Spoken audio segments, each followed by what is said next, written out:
La leyenda de Muki y el minero. Jacinto era un hombre de manos callosas y espalda encorvada antes de tiempo. Moldeado por años de picar piedra en la oscuridad, vivía en una pequeña casa de adobe junto a su esposa, Marcela, y su hijo pequeño, Andrés, cuya tos crónica era el reloj que marcaba las preocupaciones de la familia. Jacinto no conocía los lujos. Su vida se resumía en el olor a guiso simple por las mañanas, el beso rápido en la frente de su hijo y la caminata hacia el socavón antes de que el sol terminara de despuntar. Sus compañeros eran su segunda familia, hombres de pocas palabras y miradas cansadas, unidos por el polvo que se les incrustaba en los pulmones.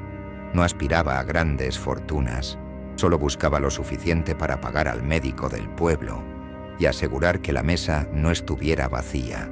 Era conocido por ser callado, respetuoso con las tradiciones y, sobre todo, honesto hasta la médula. Todo comenzó una tarde de jueves, cuando la veta principal de la mina, La Esperanza, parecía haberse agotado definitivamente. El aire dentro del túnel estaba viciado y pesado, cargado de una humedad que se pegaba a la ropa como una segunda piel. Jacinto trabajaba en el nivel más profundo junto a Elías, el minero más viejo de la cuadrilla, y Teófilo, hombre joven, fuerte, pero conocido por su ambición desmedida y su lengua suelta. «Esto se acabó, muchachos», refunfuñó Teófilo, arrojando el pico contra el suelo rocoso. «Llevamos 3 días picando miseria. El ingeniero va a cerrar esta sección si no encontramos algo pronto». Elías, que estaba sentado sobre un cajón de dinamita vacío masticando su bolo de coca, negó con la cabeza lentamente. Sus ojos, nublados por las cataratas, parecían ver cosas que la oscuridad ocultaba. «La tierra no es avara, Teófilo», dijo Elías con voz rasposa. «Solo es celosa. A veces hay que pedir permiso al dueño». Teófilo soltó una carcajada seca que rebotó en las paredes de la galería, un sonido desagradable que hizo estremecer a Jacinto. «¿El dueño?», se burló Teófilo. «Ya vas a empezar con tus cuentos de viejas, Elías. Aquí el único dueño es la compañía, y a ellos no les importan tus permisos, solo el mineral». Jacinto se limpió el sudor de la frente y miró a Elías. Sabía a qué se refería el anciano. Las historias sobre el Muki, el duende de las minas, eran moneda corriente, pero pocos se atrevían a hablar de él en voz alta allí abajo, en sus dominios. «No te burles», intervino Jacinto, su voz sonando más firme de lo que se sentía. «Mi abuelo decía que si la mina se cierra es porque el Muki está molesto o porque quiere negociar con fantasmas, claro», escupió Teófilo, retomando su herramienta con desgano. «Lo que necesitamos es dinamita, no ofrendas». Esa misma noche, la atmósfera en el túnel cambió. Elías se había retirado por un dolor en las articulaciones, dejando a Jacinto y Teófilo solos en el turno extendido. El silencio era absoluto, roto solo por el goteo constante de una filtración lejana. Jacinto, movido por una intuición y el recuerdo de las palabras de Elías, sacó de su bolsillo un puñado de hojas de coca y una pequeña botella de aguardiente que guardaba para el frío. Aprovechando que Teófilo estaba orinando en un recodo oscuro, colocó los objetos en una pequeña grieta de la pared rocosa. «Solo quiero salud para Andrés», susurró Jacinto a la piedra. «Déjanos trabajar». Apenas terminó la frase, un sonido metálico resonó al fondo de la galería. No era el sonido de una roca cayendo, sino el de una herramienta golpeando rítmicamente. Toc, toc, toc. Teófilo regresó corriendo, pálido bajo la luz amarillenta de su lámpara de casco. «¿Escuchaste eso?», preguntó Teófilo, mirando hacia la oscuridad insondable del túnel. Sí, respondió Jacinto, sintiendo un frío que no era natural. Alguien está picando. No hay nadie más aquí, Jacinto. Estamos en el fondo. Movidos por una mezcla de miedo y curiosidad, avanzaron hacia el sonido. Al llegar al final de la galería, donde la roca debería de haber sido impenetrable, encontraron un boquerón que no estaba allí horas antes. Y allí, brillando con una intensidad que desafiaba la pobre luz de sus lámparas, vieron una veta gruesa, una serpiente dorada incrustada en el cuarzo. Pero no estaban solos. Sentados sobre una roca saliente, balanceando unos pies pequeños calzados con botas mineras en miniatura, había una figura. No medía más de 1 metro.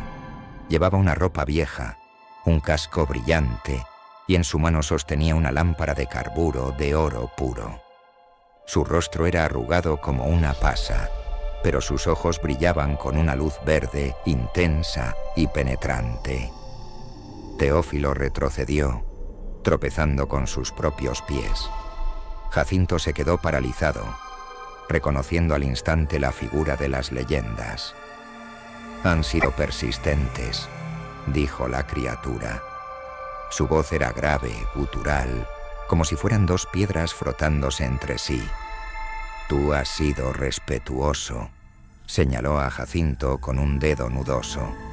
«Tú no tanto». Sus ojos verdes se clavaron en Teófilo, quien temblaba incontrolablemente.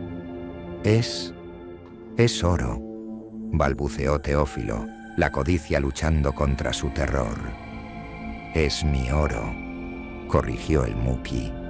«Pero soy justo. Pueden llevarse lo que piquen esta noche.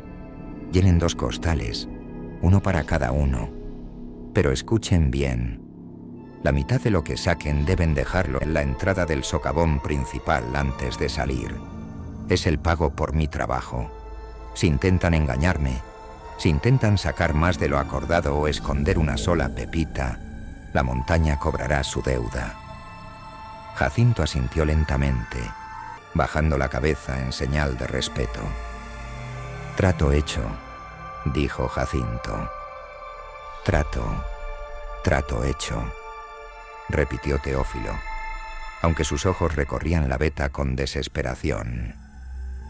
El ser se desvaneció en las sombras, como si se hubiera fundido con la roca misma, dejando tras de sí un olor a azufre y tierra mojada.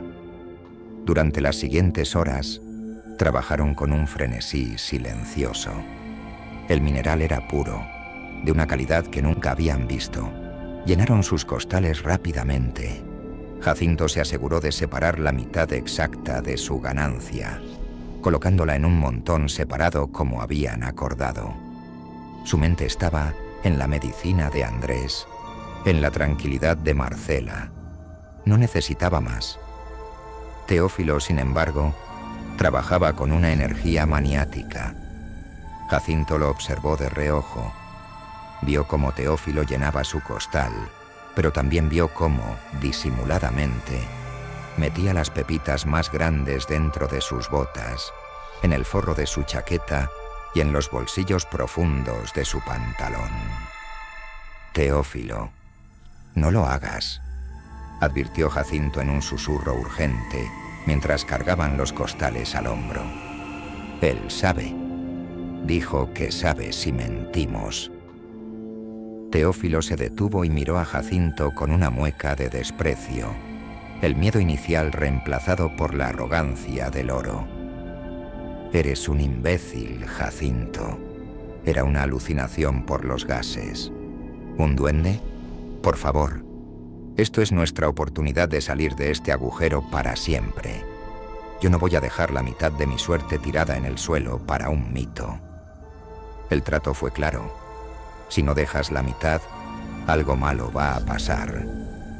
Lo único malo que va a pasar es que seguirás siendo pobre, replicó Teófilo, ajustándose el cinturón que pesaba por el contrabando.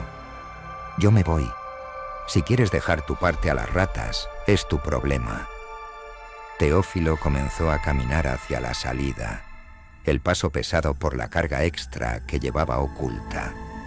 Jacinto, con el corazón golpeándole las costillas, dejó su ofrenda, la mitad exacta de su hallazgo en el lugar indicado por la criatura, y corrió para alcanzar a su compañero, manteniéndose a una distancia prudente.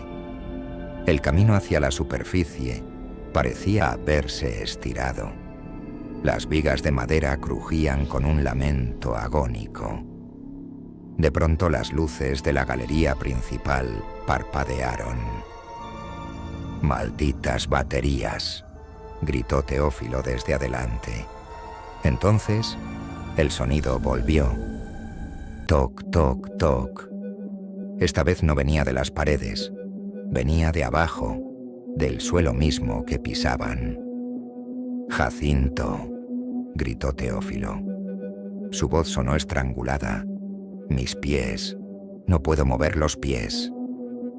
Jacinto aceleró el paso y encontró a Teófilo paralizado en medio del riel de las vagonetas. El hombre tiraba de sus piernas con desesperación, pero sus botas parecían haberse soldado a la roca. «Ayúdame. Está pesado. Está muy pesado», lloraba Teófilo. «Tira el oro. Sácalo de tus botas», le gritó Jacinto intentando jalarlo del brazo. Pero Teófilo se negó. Se aferraba a su chaqueta abultada con desesperación. «No, es mío». De repente, un soplido de viento helado apagó las lámparas de ambos. La oscuridad fue total, absoluta y asfixiante. En esa negrura, la voz del Muki resonó en los oídos de ambos, no como un grito, sino como un susurro pegado a la nuca. «La balanza debe estar equilibrada. El peso de tu mentira te anclará a mi mundo». «Jacinto». El alarido de Teófilo fue desgarrador, lleno de un pánico primitivo.